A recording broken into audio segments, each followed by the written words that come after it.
Greetings to my fellow peace blunderers, and today we're continuing our endgame series and we're going to look at rook pawn endgame position. These are the positions where there's just one pawn left on the board for both sides, and this pawn is situated either on the A file or on the H file, hence the name rook pawn, because these are exactly the files where the rooks are situated at the beginning of the game. I'm going to cover as many rook pawn endgame positions as I possibly can.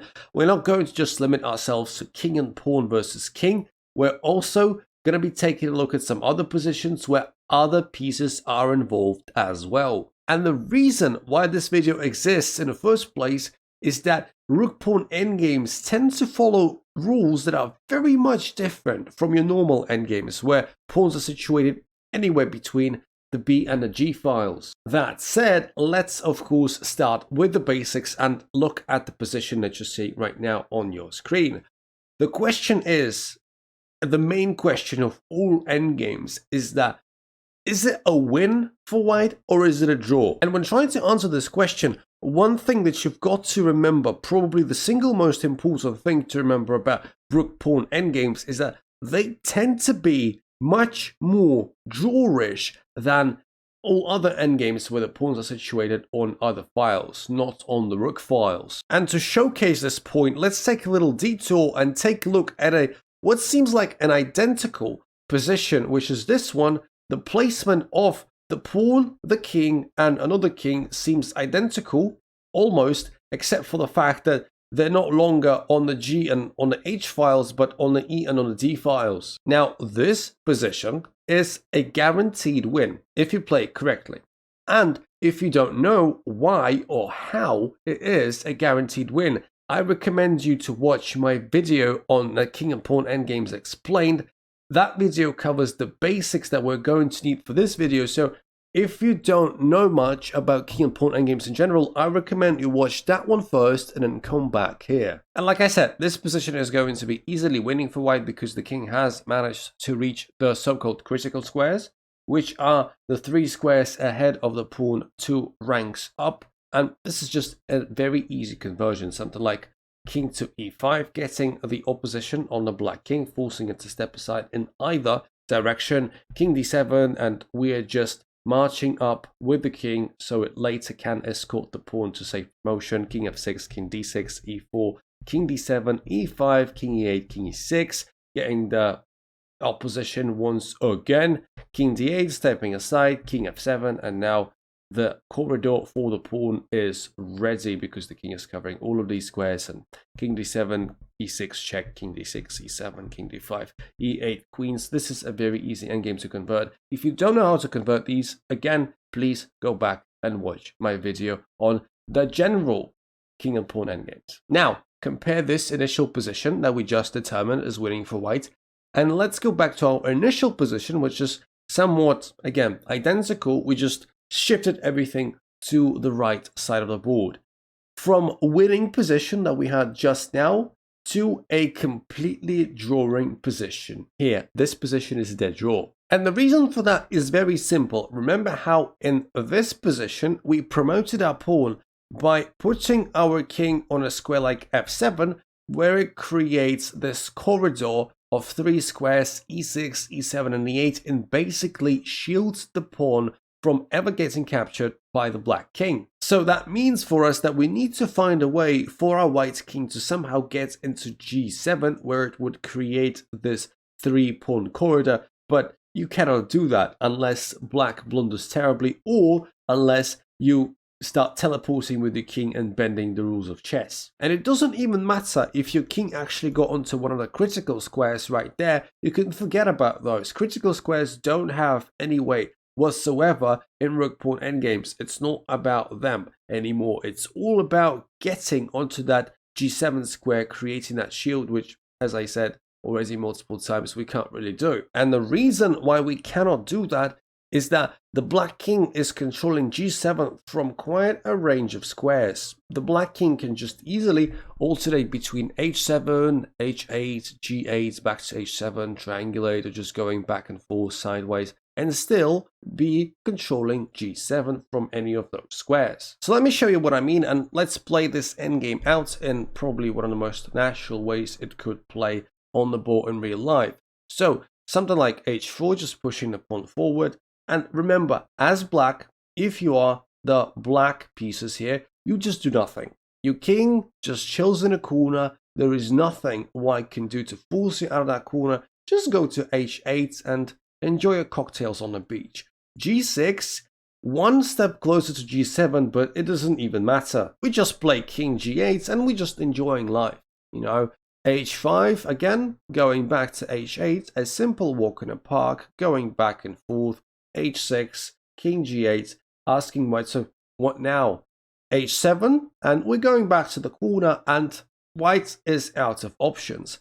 White has got no legal moves with the pawn, and white has got how many legal moves with the king? I can count 6, right? And 5 of those concede the pawn, right? So if the king goes to any of these squares, for example, I don't know, it's a g5, we just take the pawn and force a draw. And the 6th one, the last one, the one that saves the pawn, h8, forces a draw by stalemate, because guess what? The king is now covering this square, the pawn is covering this square, and the black king is safely stalemated in a corner. It's a draw. Now, let's go back to the original position, and this is where you may ask yourself, well, okay, the black king is in the corner, and okay, it's a draw. We've established that. But it's not always going to be the case. How do I tell if the black king is not yet in a corner? How do I tell if this position is going to be a win or a draw if both kings are a bit far away? In that case, let's take a look at this position, for example. And now the first thing I need to debunk immediately is that if you try h4, trying to promote your pawn without ever moving your king, this is not going to work, because the black king is going to just in time make it with king d7, entering the square of the pawn. And if you don't know what the square of the pawn is, or what the square rule, the triangle rule is, one thing, just different names, go and watch my Hacking Chess in 60 or Less short number 27, where I explain what the square rule is. I can even add a link to that in the comments, no problem. But the gist is that if h5, just king e7, h6, king f7, h7, king g7, and now you can easily tell that the king is controlling the queening square, h8 queens, and then just 6 forces a draw. So we definitely need to move our king. So let's say we move it to e4, and it looks like we're pretty happy about ourselves. Our king seems like it's going places, right? It's quite close. King d7, now king f5, going closer and closer, king e7, king g6, just one square away from that bounty, g7 square. But now king f8, and again, there is no way to reach g7 for white, because if we try, I don't know, king h6, the king just goes to g8, and here we go again. Black is in the corner, and there is nothing absolutely that stops the black king from alternating between g8 and h8 and have a beautiful life. But okay, let's go back a little. Here you might say, okay, I'm going to play h7 instead. Well, that's going to make a difference. Well, actually, it's not, because king f7, and guess what? Your king is a little bit stuck. All of these squares are inaccessible to you due to the opposition. So if you want to move your king, you've got to move it to somewhere like h8, and king g6 seals the deal for black, because the king is just going after your pawn, so that's not good. And if you go h6, you've guessed it, we've seen it before, king g8, the king is in a corner again, controlling g7 no matter what. And you're like, aha, but I can go h4, and now I have the opposition. And now the black king has to go somewhere, and the black king will be happily moving to f8, for example. And the problem is, your king is absolutely perfect on h7, controlling a lot of nice squares, but the problem is, as long as the king stays on h7, your pawn cannot promote, it's blocking the pawn from promotion. So you will run into trouble eventually after something like h5, king f7, h6, king f8, and now the pawn is immovable, so your king has to move, and the only logical square for that is king g6, and now king g8. Again, go into that corner, pawn to h7, king h8, and we've seen this position before. H6, sorry, king to h6 forces stalemate. Any other moves lose the pawn and draw anyway. So going back, even with white to move in this position and even seemingly giving them a bit of a head start on the black king, we still didn't manage to win.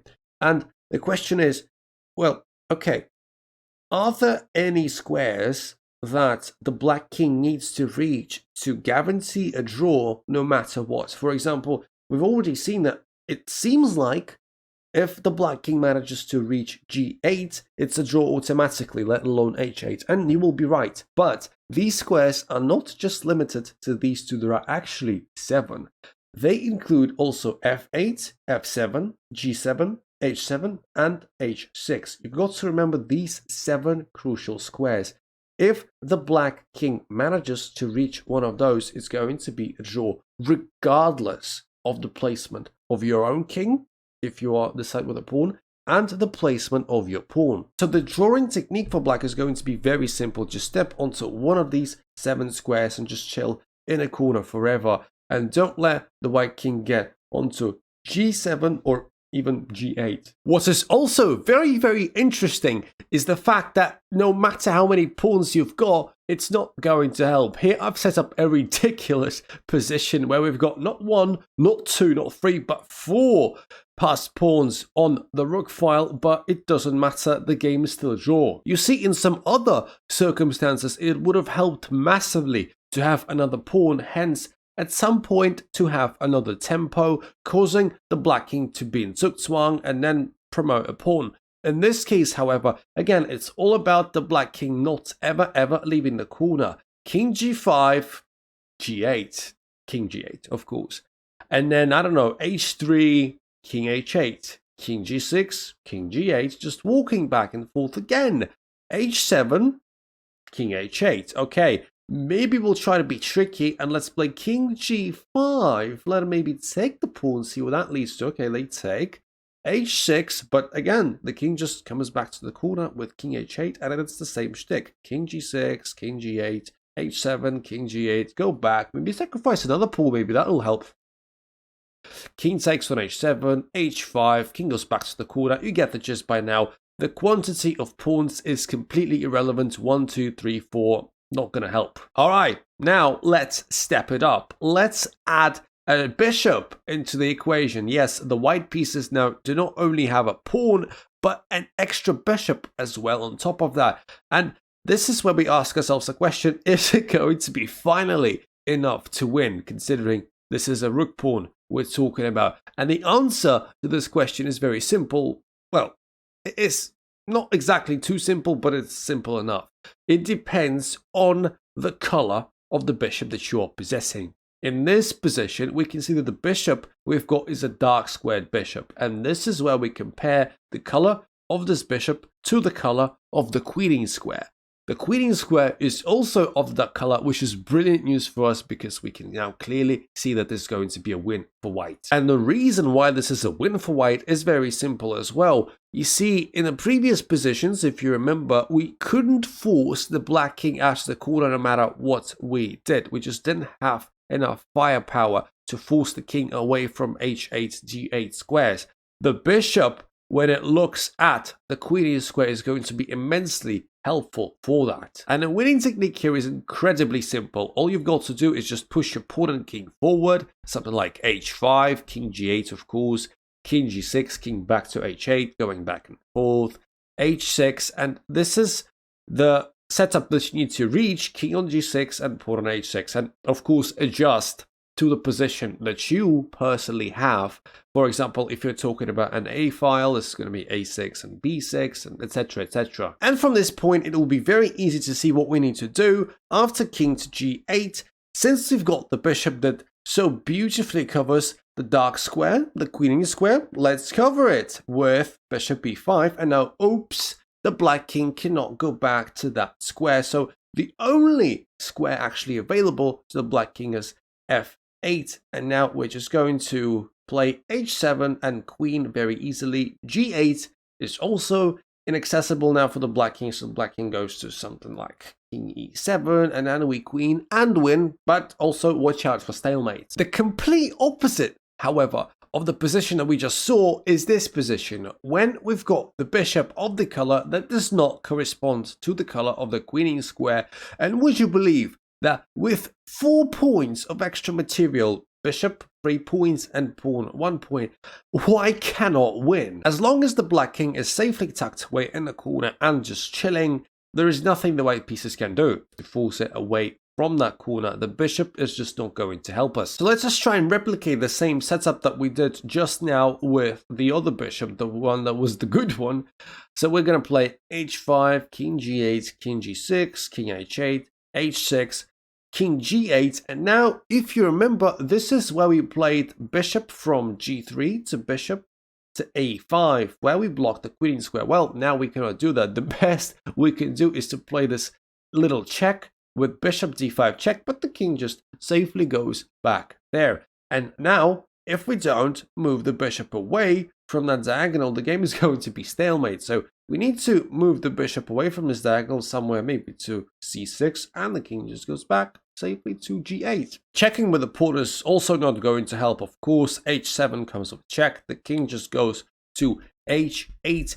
And what are you supposed to do now? Again, any move is going to be either stalemate or we're going to lose the pawn. If we just move the bishop somewhere, make any bishop move whatsoever, the game is going to be stalemate because the king has no squares to go to and it's not in check. And as you should know by now, 5 of the 6 available moves to the white king are going to lose the pawn, and the 6th one is going to stalemate the black king as well. And if you think to yourself, well, okay, that pattern didn't work for us, what if I try to protect the pawn on h7, which is on a light square, with my light squared bishop? And maybe I can let my king make some moves and force the black king out of the corner, but it's not going to help. Something like h5, king g8, and now h6, king h8, bishop e4, preparing to protect the pawn on h7. That's okay. King g8, again, h7 comes with check, and now king to h8. And yes, the bishop is now protecting the pawn, so your king is free to move. But where is your king supposed to move? If you move to f6, this is going to be stalemate. Yet again, this square is inaccessible, so is this one, and the pawn is protected, so it's going to be stalemate and a draw. King g6 is going to be stalemate yet again. King f5 is going to unprotect the pawn on h7, forcing another draw. And any backwards move with the king also doesn't help. I don't know, let's say king to h5, and then king just goes to g7, and yes, it sort of ran away from the corner a little bit, but it still controls the queen square, so it doesn't matter. If we try the queen, of course, the queen is going to be captured. And if we try to do something again, king g5, maybe triangulate. Well, this is a good idea. The king just goes to h8, and, you know, a triangulation with king h6 is not going to work. Yet again, another stalemate. Okay, so now coming over to the positions with an extra knight, where we've got 4 points of extra material yet again, but this time with a pawn and a knight. And, well, the good news is the knight is going to be much more favorable than the bishop, and for an obvious reason. The knights are much more flexible than the bishop. If the bishop can only control one set of squares, one color, the knight can control both. Not at the same time, of course, but with intervals. That said, there are, miraculously so, still positions where you cannot win even with a knight and pawn, but these are much rarer, and I'm going to show you those. But before that, let me show you the winning position and the winning pattern.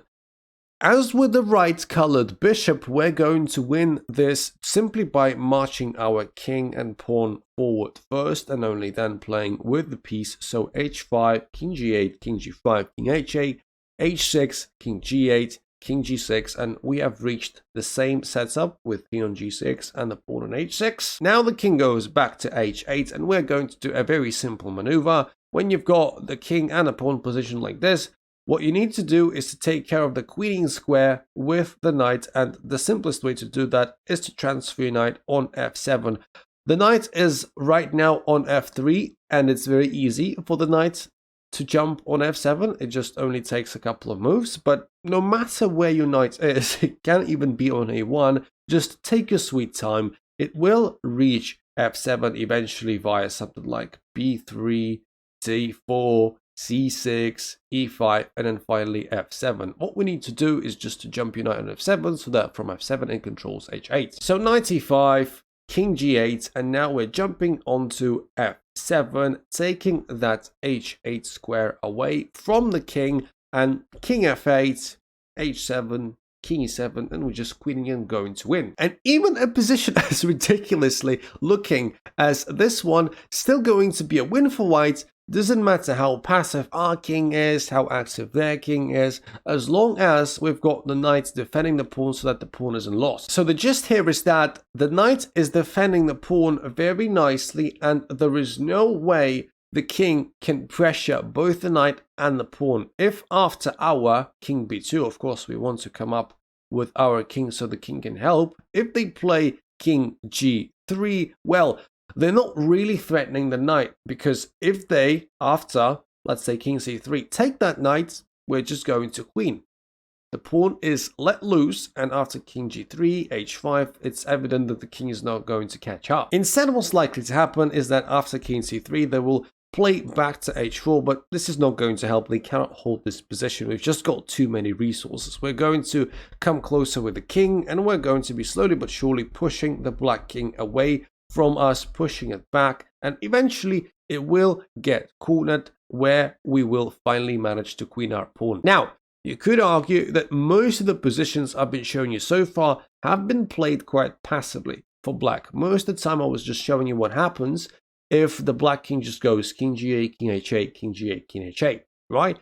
As we were marching forward and making progress. But trust me, even if the black king puts up maximum resistance, there's absolutely nothing they can do with the extra piece and extra pawn that we've got. We just got too many resources, controlling way too many squares, and eventually the black king will be forced back, as they will be suffering from zugzwang time and time again.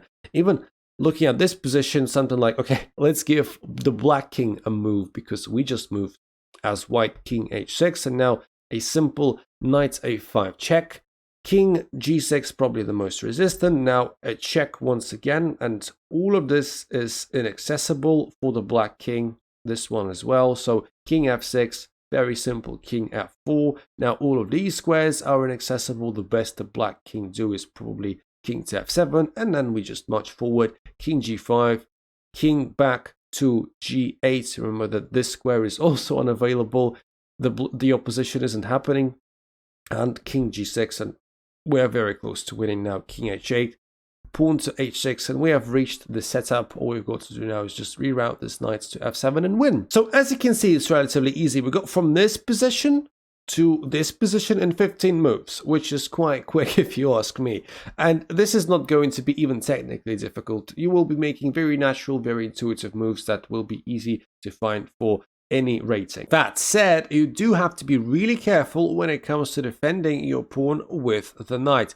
In this position, yet again, our king is in a complete void, so it's so far quite irrelevant to our position. We will need to put the king into play at some point, of course, but this is not the priority. The priority is protecting that pawn, and there are two ways the knight can protect the pawn, from f7 and from g4.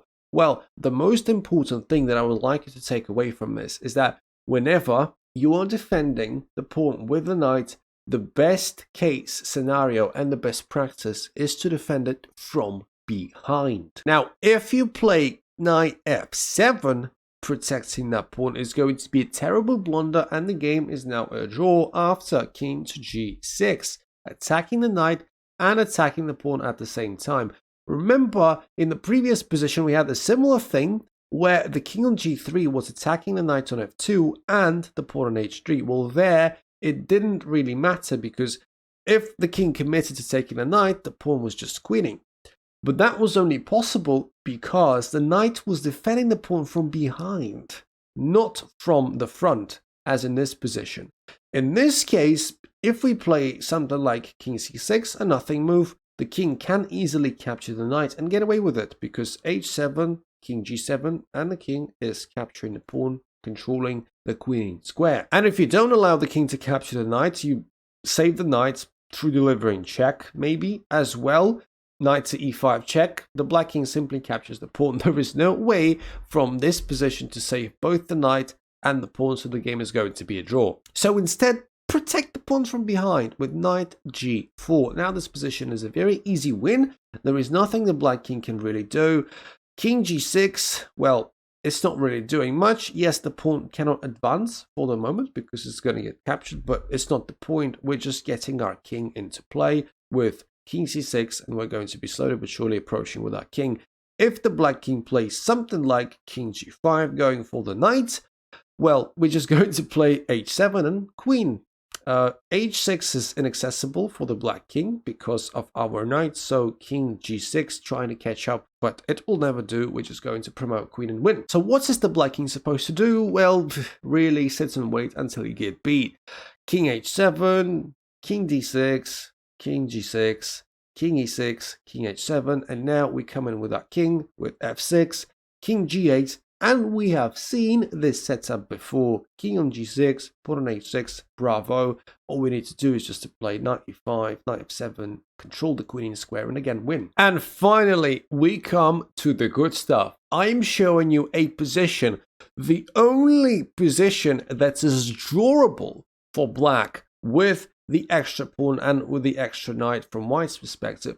And this is the one. This position is characterized by the pawn being situated on the 7th rank without our king being anywhere near the pawn. Of course, by now you should all know that we really like our king on g6 in these positions, but if that's not the case, then this position is going to be a draw. When the king is nowhere near the pawn on the 7th rank, we cannot win. And that is exactly why you only play h7 or a7, a2 or h2 depending on your perspective. When your king is on g6, you never put your pawn on the 7th rank in the positions with knights when your king isn't there. At best and its most farthest, you put the pawn on a 6th rank. The 6th rank is still okay, but don't put it on the 7th before the king comes to g6. But regardless, let's take a look at the position. It's white to move, of course, because if it was black to move, we would have just taken. So it's white to move, and we've got to defend that pawn. And it doesn't really matter, because this position is a draw either way, but let's defend it from behind, as we have learned to do. And the king is just going to go to the only available square, which is king to g7. Of course, we cannot push the pawn anymore because the queen is going to be captured. So we are rightfully so just getting forward with our king, king d5. And the age-old tactic of the black king in such situations, just alternate between the same squares over and over again, never leave the corner. This square is unavailable to the black king, so these are the two squares, g7 and h8, are going to be the squares that the black king is going to be alternating between. So king h8, and we're just going king e6, king back to g7, and now the king is blocking some crucial squares away from us. So we're going to play king f5 first, and now king back to h8. And this is where it starts to hurt. Our favorite g6 square is now not going to help at all, because if we play king g6, it's going to be an instant draw because of, guess what? The stalemate. g7 is unavailable and g8 is also unavailable. And this is why the pawn on the 7th rank, when placed there prematurely, is going to cause a draw, because it's taking away that crucial g8 square from the black king. Imagine the pawn on the 6th rank instead in this position. That would have been an easy win. The king would easily go back to g8, and then we would have found a way to place our dear knight. Well, actually, it's not very hard to find a way. It's just one move.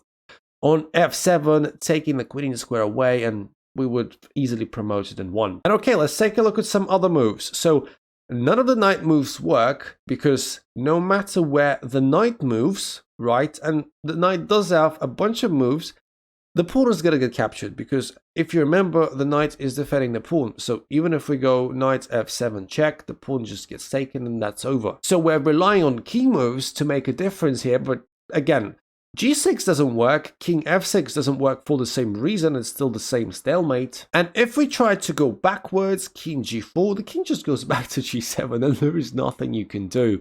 Any knight check, again, the pawn gets captured. Or if we try to be clever and we try to approach the pawn with the king from this side, so that we think, well, okay, maybe the king can protect the pawn, so the knight can be free and make a difference, but it's not going to matter because it's going to be king h5, king h8, and then if we try king h6, again, stalemate, the same stalemate yet again. So the moral of the story is, do not push your rook pawn on the 7th rank prematurely when you're playing a rook pawn and a knight against the lone black king. Just wait until your king gets to g6 and then play h7. And of course, I think it goes without saying that if you've got a rook or a queen with the rook pawn, it's going to be an extremely easy win. You don't even need a pawn to win, really. You can easily mate with the lone rook or with the lone queen. And if you somehow don't know how to mate with the lone rook or with the lone queen,